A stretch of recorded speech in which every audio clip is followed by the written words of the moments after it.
It's on with Miami Dolphins.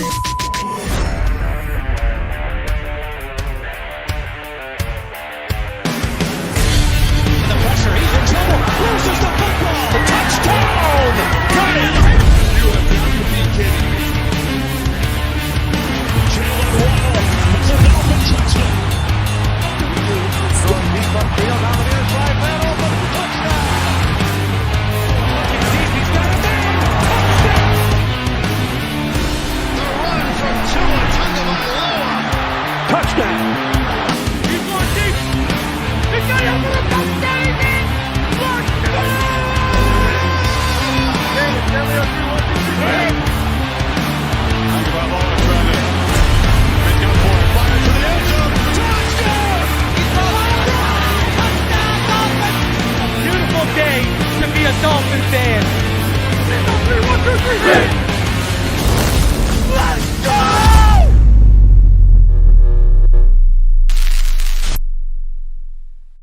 What is good, Finn Nation? What's good? It's your boy Reason, and we are back here for another one.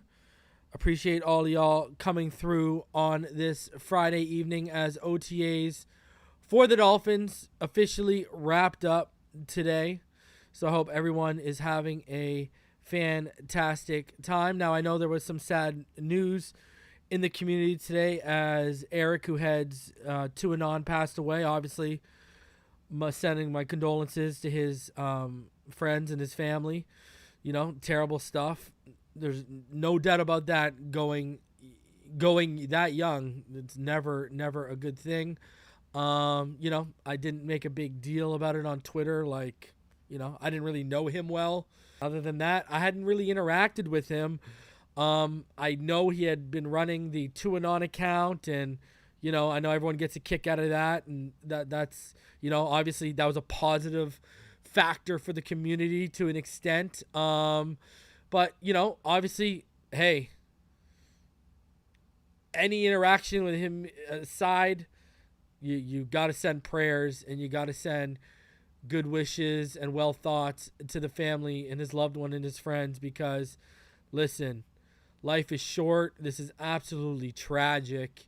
And listen, I hope his family can eventually find some solace. I mean, we've had channel members on here who have lost children and parents and stuff like that over the last couple of years, and you know, it's crazy that life in the blink of an eye can totally shift. And you know, I wish nothing but closure and happiness, and eventually, you know, the ability to move on to his family, because no child, wife, or husband should lose their father, mother, or significant other that early. That is absolutely tragic news. He is definitely going to be missed by the community. You know, I'm sure TuAnon will live on, but we can all still say it ain't going to be the same without him running it. So, listen, that's terrible, terrible stuff. So, I wish nothing but some closure and some happiness, and eventually some light through the darkness to his loved ones, to his family, and to his friends. And I mean, hey, I just told you guys my interactions with them. I kept it a buck with you. I kept it honest with you. There's no jabs. You think I give a shit what happens on Twitter when someone loses their life this tragically and that young? I could give a crap about what happened on Twitter, whether interactions were good or bad. That's an absolutely sad and tragic situation that no family should ever have to go through. No daughter, no son. You know, it's absolutely unbelievably tragic, and can do nothing but, you know, wish well upon his family, because you can only imagine what they're going through right now. And it's heartbreaking stuff. So rest in peace to Eric. And like I said, TuAnon will go on, but it just won't be the same without him behind it, because say what you want about TuAnon, he had a lot of creative, because I know there's people that are, you know, indifferent about TuAnon. You can't deny the creativity, and you can't deny the way the grip the guy had on everything. It's yeah, man, that was a content creator. That is a content creator. As a content creator, you got to respect it. So, man, shout out to his family. Rest in peace. Rest in power. Rest in paradise. Awful, awful, awful stuff, man. Awful stuff. And I'm sure he has family on social media, Twitter, Facebook, Instagram. Show them as much love as you can. That's awful, awful stuff, man. Terrible, terrible, terrible.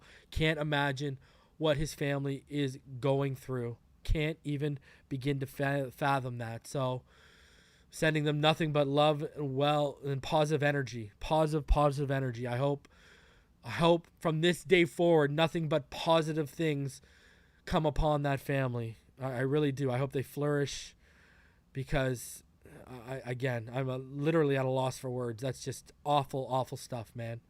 So, wishing them well. Wishing them well. R.I.P. Eric. So, man, awful, awful, awful. And I mean, where do you go from there, huh? Like, where do you go from there in terms of the show? Because that's, man, terrible. Wouldn't wish that upon my worst enemy. All right? I just wouldn't. It's just terrible. And I can't imagine his wife and his children and his relatives, his siblings, his parents. Man, awful, awful stuff. So, rest in peace, Eric. I hope you are in a better place. I really do. Anyways, from there on, listen, as a father, as a husband, I just can't imagine. I absolutely imagine. One of my biggest fears in life is leaving my family prematurely, and just of what it would do to them. And I can't imagine. So if his family's watching this, by chance, if they need anything, reach out to me, Phinside The NFL at gmail.com. No problem. Anything they need, I got. So that's just awful stuff.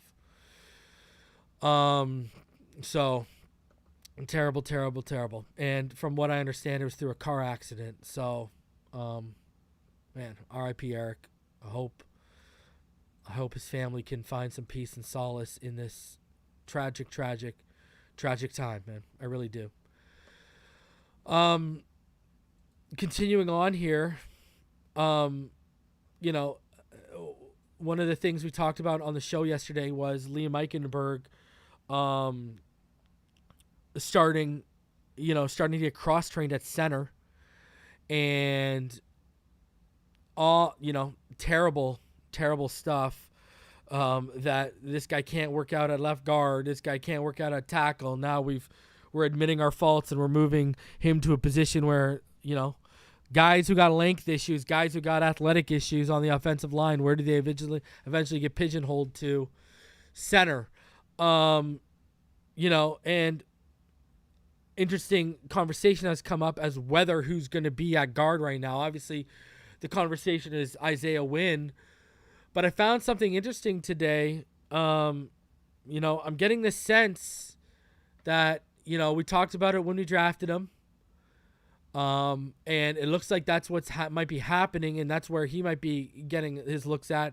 Ryan Hayes, who we drafted out of Michigan, the sense I'm getting is it's happening. What we talked about, what we predicted with him and where he fits in, looking at his athletic profile and everything he's got, it looks like he's going to be a guard. It doesn't look like they're giving him much of a shot at tackle, more so at guard.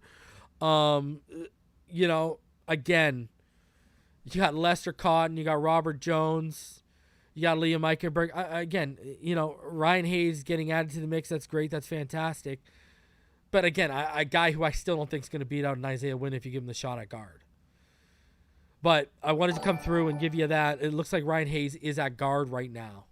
So, and that's what it looks like where he's going to wind up. Let's call it that. Looking after the first week of OTAs, it's looking like Ryan Hayes is going to be a guard project in at least year one with the Miami Dolphins. Let's say that.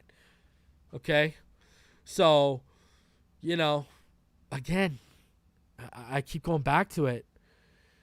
This is going to turn into, this looks like, or it's going to turn into win at left guard and filling in for Armstead if he's out on left tackle. Listen, people are sitting here shocked Dalvin Cook hasn't happened, and we got a lot to talk about Dalvin Cook today. People are shocked Dalvin Cook hasn't happened. I'm not sitting here shocked Dalvin Cook happened. I'm actually shocked that they haven't signed a defensive tackle. We've talked about him. Akeem Hicks. You got Shelby Harris out there. They both have been under Fangio. A name I've dropped, Michael Brockers. He has time in this scheme under Staley in L.A., right? Him and Aaron Donald were really the anchors of that front. So I am shocked that there's no competition for Brandon Pilley right now. We saw, say what you want about him, but we saw John Jenkins contribute last year when he was needed. Depth became an issue at defensive tackle. So personally, that's where I'm surprised. People are sitting here saying Dalvin Cook. Listen, I'm going to be dropping a 3 takes video either tonight. Well, I'm going to drop it tonight for y'all. I'm going to drop a 3 takes video for Patreons. And I'm going to talk a little bit more about Dalvin Cook in terms of depth and stuff. But, I'm not shocked. Based on what I've heard from Minnesota side to the Dalvin side, listen, I'm not shocked. I'm going to tell you this right now, okay? I'm going to give you all a little nugget. Do you know why it's June 2nd and this hasn't happened? They don't want to release him. We've talked about this before. They don't want to release him. They want to facilitate a trade for him. The problem that's happening right now, the contract, and it's known league-wide he wants to come to South Florida. Now, there is a second team pursuing him right now, and I told y'all yesterday, and I'll tell y'all again, it ain't the Buffalo Bills. I don't know, Armando out here getting played like a fiddle, like it's a 2020 draft, when you'd wake up every day and we're drafting a new quarterback. It's not him. It's not them. They're more on DeAndre Hopkins than they are on Dalvin Cook right now, okay? Let's get that straight. Period. It's literally, we've been saying this, it's Jalen Ramsey all over again. It's literally Jalen Ramsey all over again. All right? He wants to come here, and that's that right now. You listen, I timestamped it. You heard Nick Hicks say to all of y'all, to each and every one of you, he wants to finish his career in South Florida. Why do you, come on, guys. Do you think Nick's just saying that? This is where he wants to finish his career. And I keep telling all y'all, people, oh, the running back room's done. What's the stability everyone says we have? Listen, I love Raheem Mostert. I think he's me and Nick talked about it. I think he's probably going to be in the best shape of his, compared to last offseason, he's going to be in much better shape. He's going to have that home run ability. None of these guys, Ahmed, Gaskin, Raheem, Wilson Jr., 2 things. A couple of those guys have issues staying healthy, and all 4 of those guys aren't for sure past this year. Raheem Mostert is the only contract that's hard to move off of this year. And hell, even if we got Dalvin, I want to keep Raheem. The dream. I love the dream. I want the dream to stay here. So, I'm listening to these fallacies being spit out here about people trying to convince themselves of why we don't need Dalvin Cook, man. Listen, will I cry if we don't get Dalvin Cook? No. Why? Because my man crush, and the guy I've been telling all y'all for freaking over a year, if you've been listening to Fin Too Deep on Spotify, and, over 9 months, if you've been watching me here, my guy A-Chain going to get more carries. So that just works out for me and my narratives. But I'm not about pushing narratives. I want the best team possible. Throw everything at the kitchen and the kitchen sink at this shit. Let's get a championship this year. We are never going to have this collective of talent together. We're going to lose bodies. Okay? Jerome, probably gone. X, unless he plays ball with us, that's going to be an issue. We are never going to have, and I'm just starting. We're just starting on the tip there. We are never going to have this collection of talent. Add to it while you can. And you got this cap space. Front load is guaranteed money. So make it a 2-year deal with Dalvin. So year 2, he's not hitting the cap like in an impactful way that stops us from doing things. Get the money out of the way this year because you got the chance. And if you're going to extend Wilkins, you got even more money. Listen, I'm all in right now. All of you should be all in right now. Because, listen, do we have a Tyreek Hill or a Jalen Waddle in that backfield right now? Do we have a sure bet number 1 and number 2 in that backfield right now? No. This whole thing, A-Chain can win it out. A-Chain can win it at any moment. Wilson can win it at any moment. Raheem Mostert can win it at any moment. Dalvin Cook's a sure thing. Dalvin Cook is adding a Tyreek Hill or a Jalen Waddle to that backfield. You know you got someone you can lean on. The only guy we can give the health pass right now to in our top 3 is A-Chain. And if you're going to be using A-Chain, like I hear they're going to be using him in the slot in a lot of receiver situations, there's going to be room for Dalvin Cook even with A-Chain on the field. Dalvin Cook is not going to overly impact A-Chain's opportunities. Like y'all, I've been telling all y'all, A-Chain is going to solidify himself as one of the best pass-catching running backs in the NFL in year 1. Mark my words. These things are softer than, his hands are softer than butter that's been in the microwave for 45 seconds.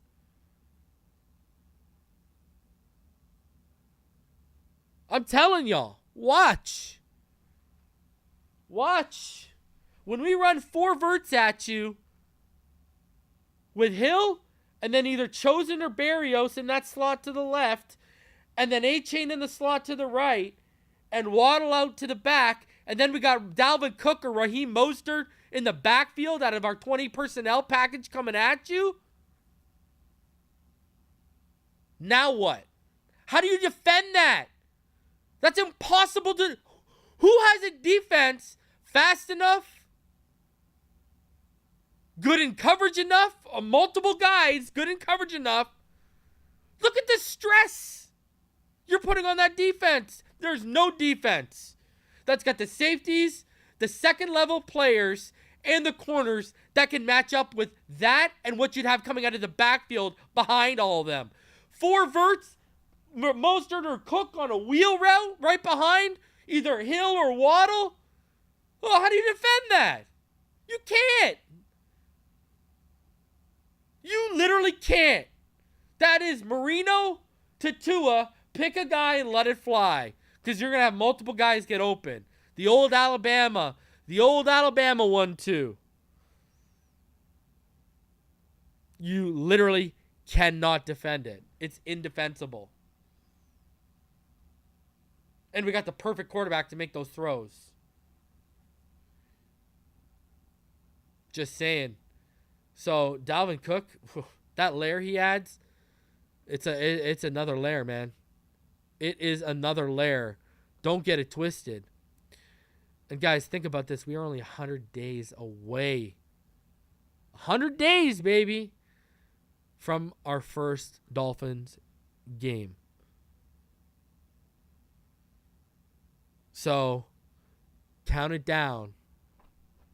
AFC East, AFC NFL, we coming for that ass in 100 days. And one thing I wanted to tell all of y'all.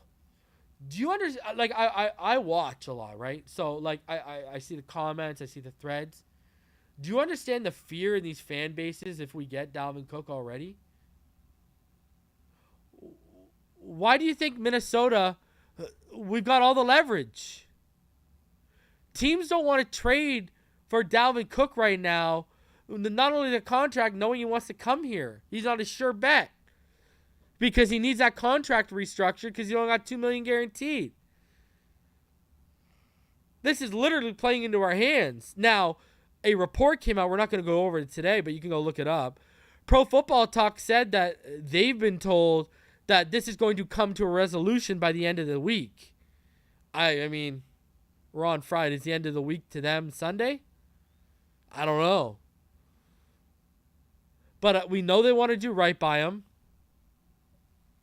And when I do my 3 takes and I talk further about Dalvin Cook, you'll hear a little bit more about what I know about this other team that's involved and all that jazz. So I'll drop that 3 takes video on Patreon probably tonight. Patreon.com/Phinside The NFL.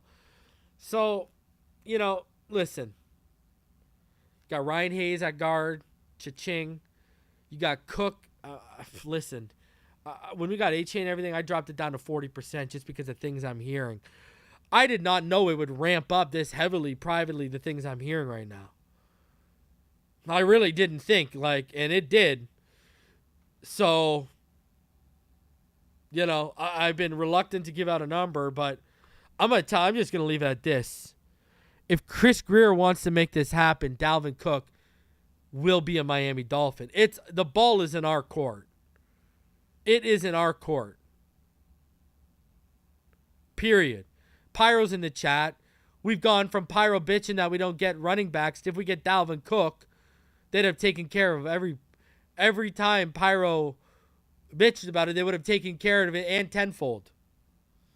Because that man's been wanting a running back for how long? Not only did they draft a running back in the 3rd round, they go out and add an elite guy like this. Man, they ain't playing around. So let's get into all this. Let's start off with OTAs. And here are the videos that came out from today and OTAs day 6, the final day, because mandatory minicamp start next week, June 6th, 7th, and 8th. All right, here we go. You can see who's coming out. Great content right here. Great music. Great playlist. Stay tuned. There you go. This guy. AVG. Orange jersey himself. And there's David Long running on the field. AVG earned that playing outside linebacker. And you can see the linebackers getting low. Love it. Duke Riley. You see Aubrey Miller. Love it. Love it. Love it. There's the man in the orange jersey.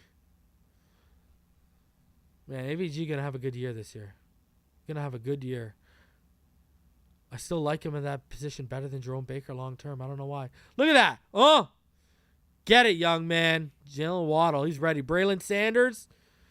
Oh! Why didn't you make that catch last year? And there's Mike White. And there is the back pedals of the vet. Ooh! XXXXX. Love to see X out there, man. That's my guy right there. So, now, OTAs have wrapped up. And how is Tua Tagovailoa looking so far in OTAs? You got questions about the sneak peeks the media have been provided during the Miami OTA sessions, which lead up to next week's mandatory minicamp. We've got some answers. How is Tua looking? Tua looks like the one. Uno. Nah, I'm just kidding. Even though I do think he is the one. But seriously, Tagovailoa has become pretty consistent practice performer. No matter who he has in his arsenal, and the skill players are rotating in and out of units. I stopped obsessing about the NFL's top-ranked quarterback for the 2022 season last camp when I realized the speed of the game was beginning to slow down for him. Tagovailoa seems to be executing the offense at a more efficient... Oh, my God. He's executing the offense at a more efficient level when he was already... We've gone over the efficiency analytics to death on this channel. And here's Omar Kelly saying Tagovailoa seems to be executing the offense at a more efficient level compared to this time last year. Wow. And the hope is that he'll be able to read defenses quicker and effectively execute the new wrinkles Coach Mike McDaniel is installing. I mean, and you heard Nick Hicks talk about some of those wrinkles.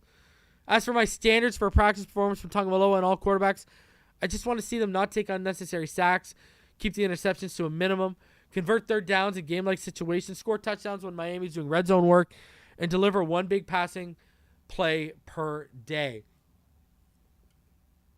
Omar says, I'm not asking for much, but elite QB play. Over the years, I've discovered those types of practices from the quarterbacks raise the level of the team, but it doesn't guarantee success.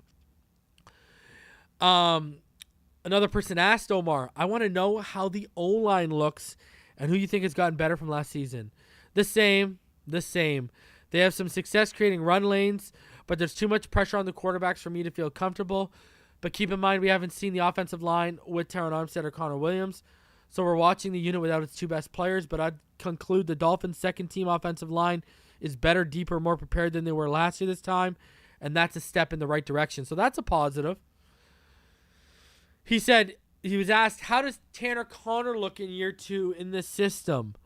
And he says he hasn't felt him so far, which is disappointing because I would have named him a top 5 playmaker during training camp last year, but it's early. And I suspect the Dolphins haven't been focusing on the tight end-centric stuff just yet. And another thing, too, I don't know if you guys saw the highlight, but Hunter Long's out here catching freaking touchdown passes from Stetson Bennett in Rams OTAs. Anyone standing out from how they showed up? Better condition, bulked up, out of shape? Well, the offensive linemen on the hot spot, Austin Jackson and Liam Eichenberg, look like they're in the best shape of their lives. Jackson is leaner, and Eichenberg's shoulders are broader. I remember seeing Jackson for the first time up close during the offseason of the 2021 season and wondering if he'd even worked out before camp started. He was heavy and lumbering, so there's been significant improvement made this offseason. Both players know what time it is. They can either get the job done this season or they can become career journeymen or cast-offs in the NFL. They've clearly put in the work. What does that mean? Only time in their performance will provide an answer. So, given his props to Eichenberg and Jackson, but, at the same time, it's the product. And then he was asked, are the Fins stuck with Cedric Wilson for the year? And he says, unless Miami offers to cover a portion of the $5 million he's guaranteed in 2023, I highly doubt anyone trades for Wilson. Very similar to Dalvin Cook, right? That's part of the reason I believe he didn't get moved during the draft. If I'm general manager Chris Greer, the man responsible for drastically overpaying the 4th receiver from the Cowboys, I'm not going to owner Stephen Ross and asking him to write a $2-3 million check for one of my bad decisions to go away. Even though Ross would do it without complaint, it would be an acknowledgement that I messed up bad shipping him away for a 6th or 7th round pick. Expect Wilson to be on Miami's roster as a break-in-case emergency player who potentially inherits I had a conversation with someone last night, and, he could be the reason why the guy they love, River Craycraft, is out on the outs. You know what I mean? So, we'll see. A perfect world, you could totally restructure Dalvin Cook's contract and trade Cedric Wilson for Dalvin Cook, but, I don't know. Does Eric Izakama look a step ahead of Cedric Wilson?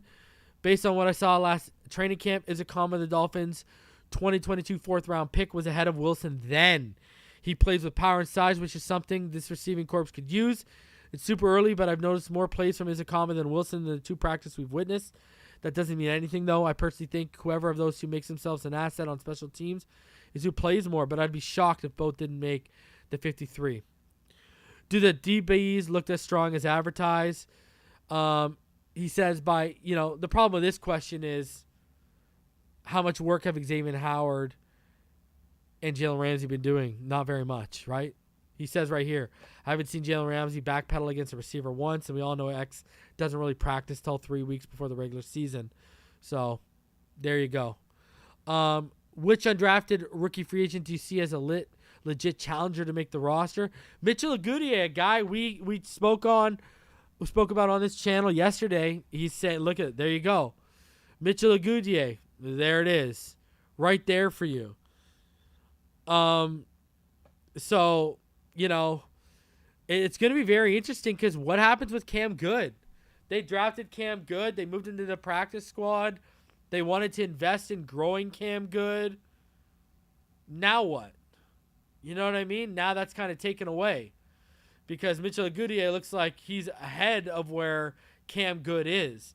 You don't hear them raving about Cam Good the way they are about Mitchell Agudier, and Agudier came up under Jason Taylor's tutelage at the University of Miami. So it's going to be very interesting to see how that works out, but look at, you got Omar saying he's at a level of trust with Tua Tagovailoa right now where he's not even stressing and overly monitoring Tua's every move like he even was last season or the season before. And the scary thing there is if Tua looks more efficient with this offense than he did last offseason, and we saw the results last season, that is a scary, scary thought. And that goes back to what I've been telling y'all. If he stays healthy, this offense could be historic. Historic. So, something to pay attention to and to keep your eyes on. And also, they were asked about the DBs. In case you didn't know, today, the Miami Dolphins announced that they had signed Devin Achane, Elijah Higgins, and Ryan Hayes. Now, there is an omission missing from here, and that is our first pick of the draft, the 54th pick, Cam Smith. So Cam Smith is not on this list right now. Cam Smith, that is, he's working. So I don't think it's anything to be concerned about right now. He's putting in the work. He's doing his thing. It ain't anything deeper than that. And I think they're just, they're just trying. They're trying to get it done, and hopefully they get it wrapped up. But I'm sure this will be wrapped up fairly soon. You know what I mean? We see this all the time. Who knows what's holding it back? I haven't done any digging on it. I haven't done any looking into it. But Cam Smith is the only player from our draft class who remains unsigned.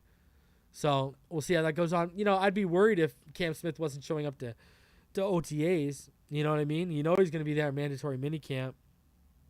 So, nothing I'm sitting here overly stressing. Now, let's get into it. Let's get into some Dalvin Cook stuff. Let's start off with the Miami Herald and Barry Jackson. He said 5 things I think about the Dolphins offense heading into next week's mandatory minicamp scheduled for Tuesday through Thursday. For those asking if Dalvin Cook to the Dolphins is a done deal, I've been led to believe it's not a done deal. Could Cook end up here? Absolutely. It's certainly a real possibility if he's cut by Minnesota. So you gotta start watching the words being used here, right? Like, if he's cut, that's basically telling you they have no interest in trading for that contract right now. There would be interest on both sides. But from my understanding, there's not some secret agreement between the parties. In fact, it's not certain that the Vikings will release Cook if they remain unsuccessful in finding a trade partner. He could conceivably agree to a pay cut, or the Vikings could hold on to him into training camp, hoping a trade option becomes available if a team loses its starting running back to an injury. If they ultimately do release him, I would expect a Dolphins pursuit, but likely not at a salary close to the $10.4 million he's due to make this season. Of that $10.4 million, only $2 million is guaranteed. So though South Florida is home for Cook and he would love to play here, if he's not in Minnesota, it's difficult to envision Cook rejecting a significantly higher offer from another team. And until he's on the open market, it's impossible to tell how much he could command. I find it odd that the Vikings, at least as of early this week, haven't allowed Cook to talk to other teams about whether he's willing to restructure his contract and to what extent if traded. The Vikings don't desperately need his cap space. Their unwillingness to publicly or privately commit to keeping Cook seems purely motivated by irritation about having to spend that amount of money on a position that has been devalued by some teams. But that irritation hasn't triggered his release, at least not yet. It seems inevitable that Cook will be released at some point before his contract ends. None of his $11.9 million salary on 2024 or $13.9 million salary in 2025 is guaranteed. So the Dolphins eventually likely will get their chance at Cook. The question is how high they're willing to go financially and whether another team will make it more of a priority. Mike White hasn't allayed my concerns. I wasn't a big fan of the White signing because of his uneven career body of work and average arm strength. And White hasn't eased those concerns. He was picked off by Javon Holland on a poorly thrown pass in the first of 2 OTA sessions, open to the media, and had multiple passes defended during Wednesday's session, while also fumbling a snap. After the Dolphins decided they weren't going to spend big money on a backup quarterback, they became smitten with White, according to a close associate of one of the prominent quarterbacks in this year's free agent class. That associate had direct contact with the Dolphins, and in White's defense, he's smart and tough and capable of really good moments occasionally, including the 3-touchdown, 315-yard passing game against Chicago for the Jets last season. But with Tagovailoa's injury history, I would have felt better having a backup with a more successful extensive body work, such as Andy Dalton, who had a 95.2 rating for the Saints in 14 starts last season. The Carolina Panthers in March free agency guaranteed $8 million of Dalton's 2-year, $10 million deal. By contrast, the Dolphins guaranteed $4.5 million of White's 2-year, $8 million deal. Even if White remains erratic in camp, I would be surprised if Skylar Thompson beats him out for the number 2 job. I expect White to get every benefit of the doubt. And he's right. Politics of the contract, right? You know, because let's be honest, I've heard privately Skylar Thompson's been far more impressive than Mike White. So, you know, we'll see. I have no issue with giving Liam Eichenberg and Austin Jackson a chance to win starting jobs because it feels a bit too soon to give up on those 2 high draft picks. But I would have preferred the Dolphins re-sign Brandon Shell as a safety net behind Jackson at right tackle. At the very least, Shell was serviceable starter at right tackle last season, allowing 2 sacks in 11 games. His replacement, Isaiah Wynn, has been a good left tackle at times, but was not effective in his 1 year at right tackle for the Patriots. Eichenberg said this week that his play last October before his knee injury at Detroit left him convinced he can be good at left guard in the NFL. The Dolphins believed he was performing at a good enough level before that injury. Eichenberg and Jackson appear in good shape, and they're bright guys and diligent workers. Wouldn't be shocking if both become effective starters, but until they prove it, uneasiness is natural. The battle for the number 3 receiver job is going to be highly competitive. Robbie Chosen caught multiple long passes and got open on others during the 2 sessions attended by reporters in the past 2 weeks. His greatest asset, speed, remains intact. Meanwhile, Braxton Berrios several times has been open in the middle of the field and dived to make a nice catch on a Tagovailoa pass this week. And Cedric Wilson, who probably isn't going to be cut because he's owed $5 million guaranteed, has also had some good moments. Any of the 3 can stake a claim to the number 3 receiver job, and don't discount Eric Ezekama, who could be ready to take a step in year 2. Rookie running back Devin Achane will be a threat out of the backfield, but it's too soon to tell if the young tight ends will contribute. Achane got open and showed good hands on multiple throws in 2 recent OTA sessions. As for rookie tight ends Elijah Campbell and Julian Hill, it's a work in progress. Higgins dropped a pass Wednesday, and his head must be swimming as he transitions from college receiver to NFL tight end. Julian Hill, who averaged 17.3 yards per catch at Campbell last season, made at least 2 receptions on Wednesday, but also committed a legal motion penalty. There's a reasonable chance that a receiver on the roster could take more of departed tight end Mike Gesicki's snap than any of the tight ends behind Durham Smythe. So that's interesting, you know. He's basically telling you, yeah, we're not Tyler Kroft, Eric Saubert. No one's overly impressing right now. Behind Durham Smythe, no one seems to be running away with that tight end 2 spot. So that is very interesting to keep. Listen, the issue with Elijah Higgins is, and we talked about this when we talked about, you know, getting Darnell Washington or any of those guys. Tight end is usually one of the slowest developing positions from college transitioning to the pros. It's even harder and may take a little longer for a guy who's moving from receiver to tight end in the pros, right? You know, there's a lot of nuances to the position, and I do think he's going to be an easier transition than Tanner Conner. I do think so, but I'm not expecting Elijah Higgins in OTAs to be lighting up the field, at tight end. If Elijah Higgins was out there lighting it up in OTAs, I would be sitting here saying we've got like Travis Kelce here, because that's how rare it is. That's how rare that is. So, listen, I expect him to be a work in progress. I do. Now, as far as Dalvin Cook, again, you got to look at the verbiage, right? Talking about us, how we'd be interested if he's cut or released, but then talking about how the Vikings are trying to find a trade partner. It's what I've been telling you. They want to trade him. Releasing is like a last resort right now. They think they can get value out of him. So we'll see how that one works out, because there aren't a lot of takers. Now, Marcel Louis-Jacques of ESPN, and he came out with this article. And there's an interesting tidbit in this article too as well. It's called, "What Would Dalvin Cook Be a Good Fit with the Dolphins?" The Miami Dolphins couldn't possibly add another star to their planetarium of a locker room, could they? If the Minnesota Vikings indeed move on from running back Dalvin Cook, don't be surprised if the Dolphins bite. Cook, a South Florida native, is the NFL's fourth leading rusher since entering the league in 2017, despite playing in the second fewest games of any running back in the top 10 of that category. He ran for 1,173 yards and 8 touchdowns in 2022. Although he set a career low in yards per touch at 4.8, he played an entire season for the first time, a positive sign for the 27-year-old. And other context, we know from his agent and now from Nick, he was playing on a bum shoulder for 3 years too. That's now fixed. People got to take that into account. But does Cook to the Dolphins make sense? We know Dolphins general manager Chris Greer will perform his due diligence, as he does whenever a high-caliber player is available. Listen to this, guys. Sources told ESPN's Jeremy Fowler that Miami inquired about running back DeAndre Swift after the Lions selected Jahmyr Gibbs in the first round of last month's NFL draft. But Greer selected running back Devon Achane 2 rounds after the Lions took Gibbs, after re-signing all 4 of the Dolphins' free agents at the position, including Raheem Mostert and Jeff Wilson.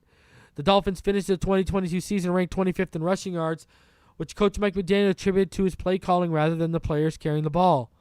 Ultimately, we had the opportunity to bring 2 of our strongest character contributors and really players we depend on in Raheem and Jeff, he said at the league meeting in March. They're both, I think, above 4.7 yards per carry. I think they'd be a little bit of a different feeling if we didn't run the ball, because they didn't run the ball well. We didn't run the ball well in games that we were overly injured, or so games I just didn't call enough runs. So when you look at it historically, if you can get a runner 4.5 plus, they're going to do something pretty good. I see them as a big part of our team and just a fabric. And who we are as human beings, they really contribute to that locker room.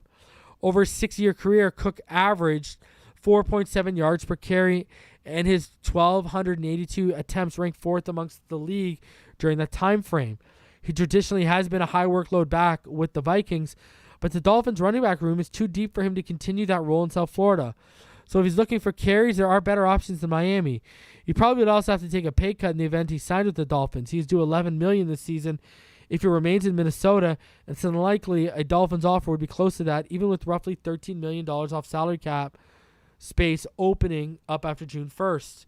There are several factors that complicate a possible homecoming for Cook, but ultimately the Dolphins are geared for Super Bowl run this year, and adding talent could help steer them towards that goal.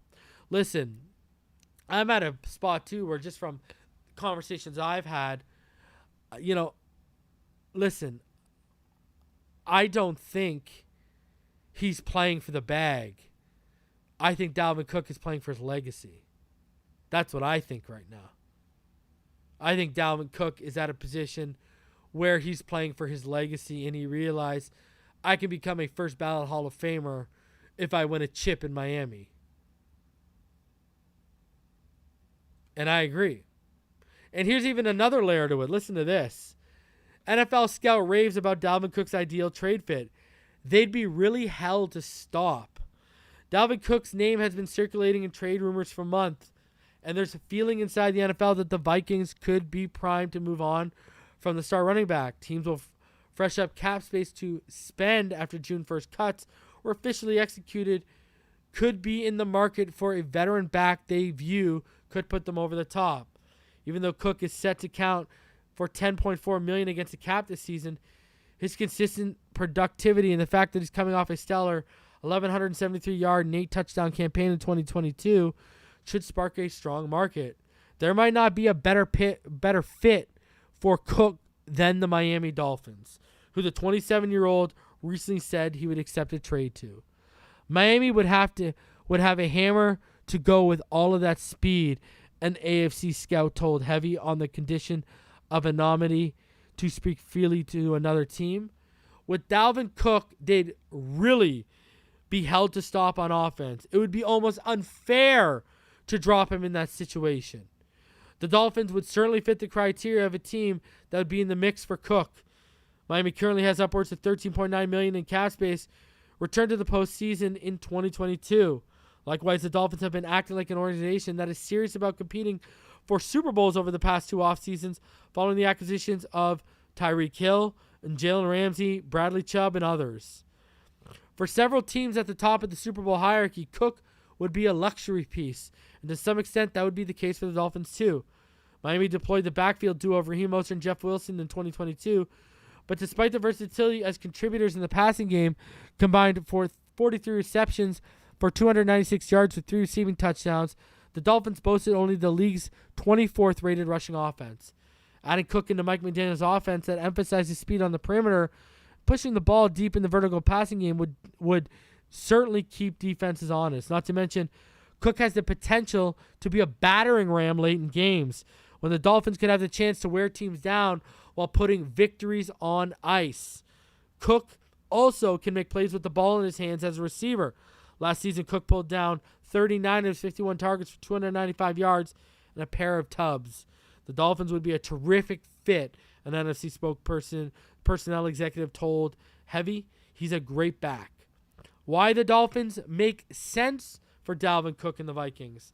Cook is the type of player who could elevate the Dolphins' Super Bowl chances upon arrival, and his skill set isn't just an ideal for McDaniel's offense, but would complement the weapons Miami already has in place. Meanwhile, for the Vikings, if the organization is serious about trading Cook and allocating his salary to the likes of Justin Jefferson, TJ Hawkinson, and figuring out a long-term plan at quarterback, trading the workhorse back to Miami would get him out of the NFC. Few teams are well positioned from a cap standpoint and also needing of running back than the Chicago Bears, Dallas Cowboys, and Green Bay Packers. But the Vikings shipping Cook off to a rival at the top of the conference, let alone with the NFC North, seems unlikely. The Dolphins have the resources, the need, and are a great fit for Cook. It might just come down to the Vikings deciding whether they are fully comfortable moving on from Cook and forward with Alexander Mattison standing in the way of getting a deal done. So, I mean, he laid it out right there for you.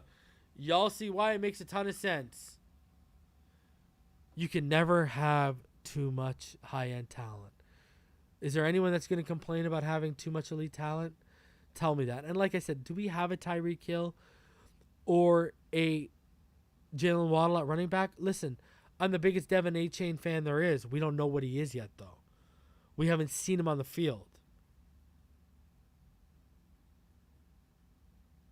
So, and I mean, listen to these, an AFC scout basically saying that would be the hammer to go with all that speed. They'd really be held to stop on offense. It'd be almost unfair. Come on, man. I'm ready to walk into opposing stadiums and hear a chattering, rumbling throughout the arena, and it's the knees of the players the Dolphins are going to face smacking together because they're afraid, and the fans in the stands ready and afraid that they're going to see an absolute demolishing of their favorite team by the Miami Dolphins. If Dalvin wants that ring, this is the place he can come and get that ring.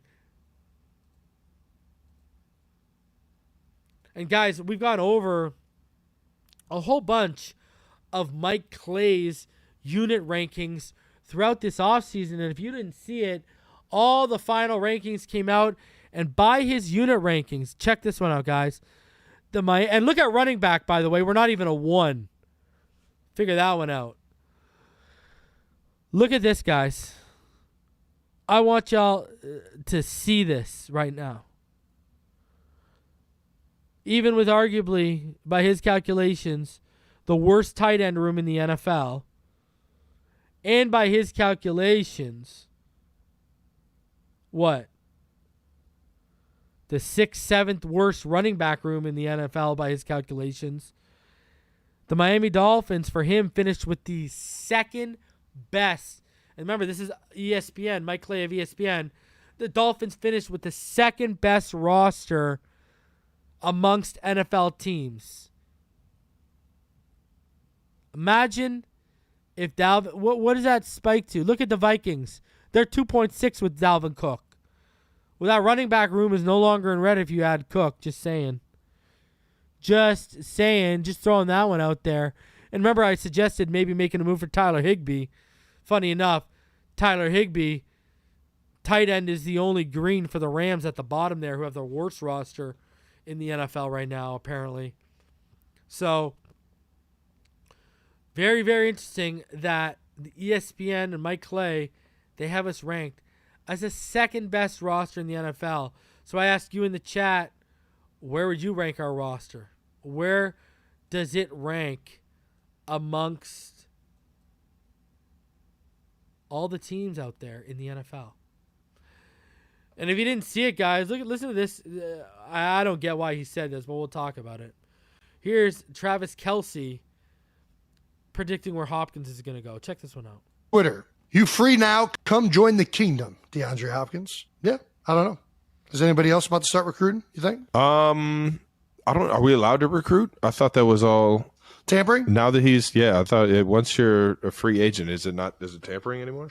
Well, I think once you're a free agent, I don't think it's tampering because you're a free agent. I think tampering happens when somebody's under contract with another team. So I think, if anything, it's not tampering now. Where do you think he ends up? I think he ends up either with the Bills or with like Miami, the Dolphins.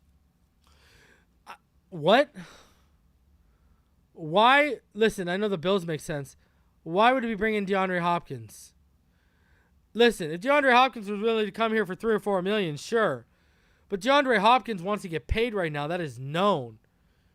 And still, I don't know if you heard if you guys happen to see what scouts are out here saying, but there's NFL executives and scouts that are saying they don't believe he can separate anymore. He's just a 50-50 ball guy now. Listen, we need that on this team, let's be honest with ourselves. But, no. DeAndre Hopkins is looking for the bag right now.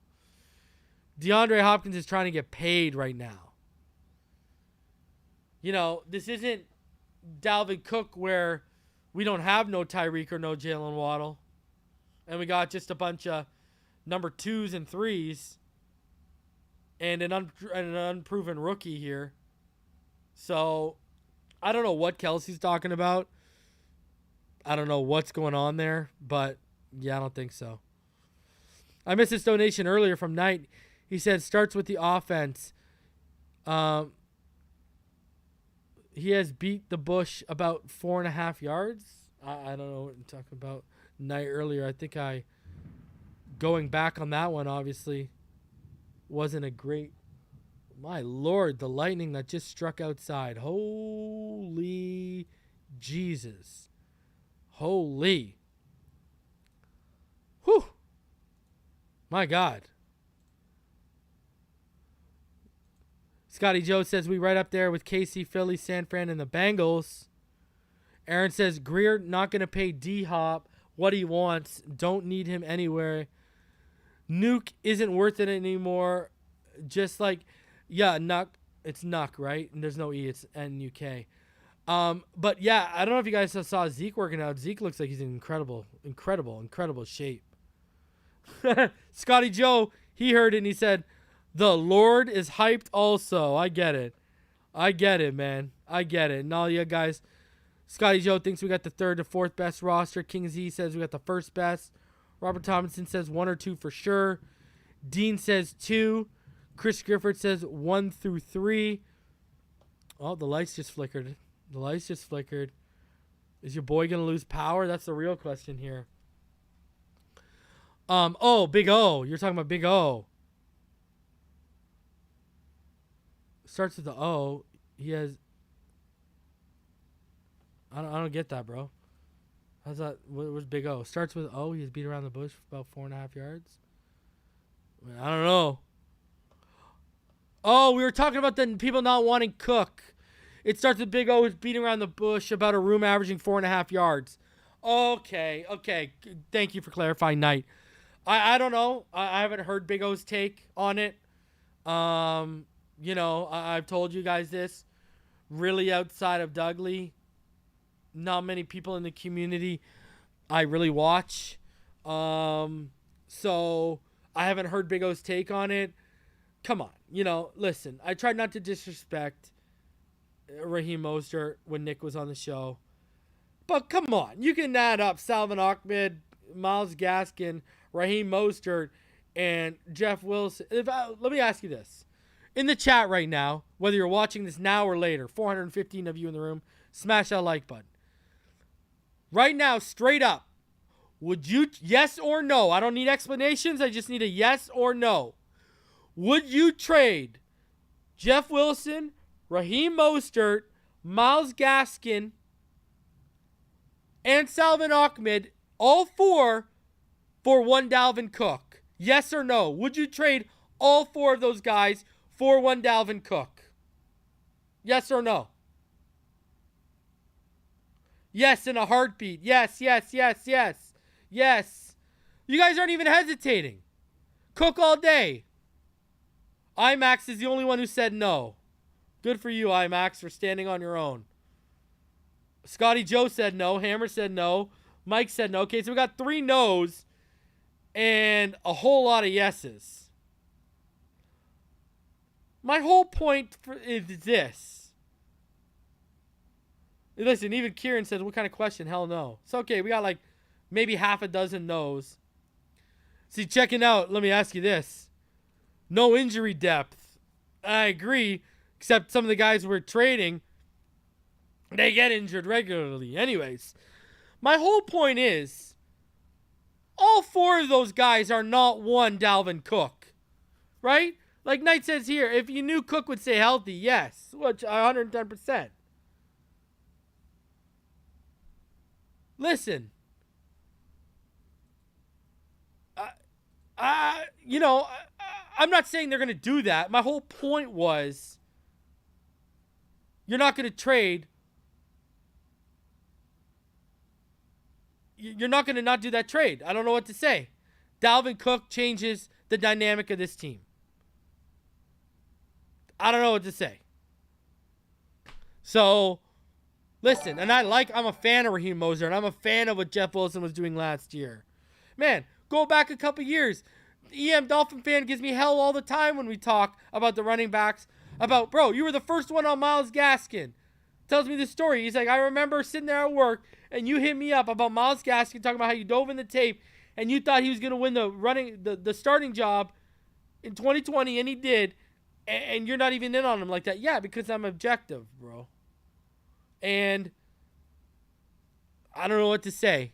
The fact of the matter is, give me Devin A-Chain, Dalvin Cook, and whatever you can scrape off the street behind all, I'm sorry. Just is what it is. So,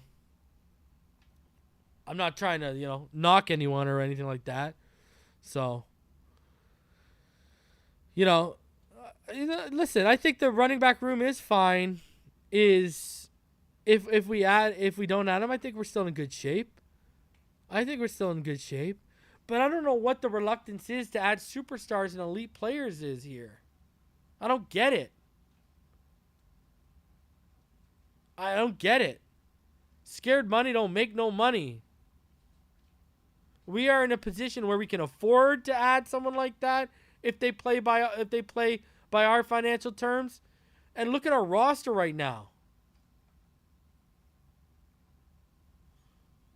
I'm just saying. And Dalvin Cook and Nick Chubb are the only 2 running backs to have over 1,000 yards over the last 4 years in each season. And he did that on 3 of those years on a bum shoulder. And now he's healthy. I don't know how you say no to that. I really don't. And another thing, too, I got to talk about, too, guys. You know, I was expecting a little bit more to hear from Tyler Kroft coming out of training camp in Saubert, and we're hearing nothing about Kroft or Saubert. You know, Kroft was with San Fran and worked with George Kittle, so he knows what's expected of this offense. Saubert has flashed, and we've really heard nothing of the tight ends this OTA, these 2 weeks of OTAs. So I'm very interested to see how tight end, I'm very interested to watch the tight end group in training camp too. I know we talk about the wide receiver 3 battle and beyond is going to be crazy. But this tight end battle behind Durham Smythe, it just sounds like no one is pulling away with it. And everyone's looking a little average right now. So it's going to be interesting to see how the tight end room, is this we know they need to add a defensive tackle because the depth ain't there. Is this going to be a position where they're looking during training camp? They're looking for another addition to tight end because they've got projects in Tanner Connor and Elijah Higgins and everything else ain't working out? I don't know. Because the bottom of the barrel shop with that and the O-line a little bit. So I don't know what they expect. We'll see. We will see. And, you saw ESPN, we got the second best roster in the NFL, but one of the worst tight end rooms in the NFL by their standards. So, something to keep an eye on. Guys, it's Friday night. Y'all got some playoff hockey this weekend. Y'all got some playoff basketball this weekend. Listen, I'm going to be back probably Monday. If something breaks over the weekend, you can count on me to be back, or the news piles up and we got to get it out. Also, remember next week, June 6th, which is the Tuesday, 7th the Wednesday, and Thursday the 8th, mandatory minicamp. So we'll be live for mandatory minicamp next week. Ton of content coming your way still as we inch ever so closer to training camp, the preseason, and the regular season. Again, RIP to Eric of TuAnon. And until next time, everyone, fins up all day, every day, baby.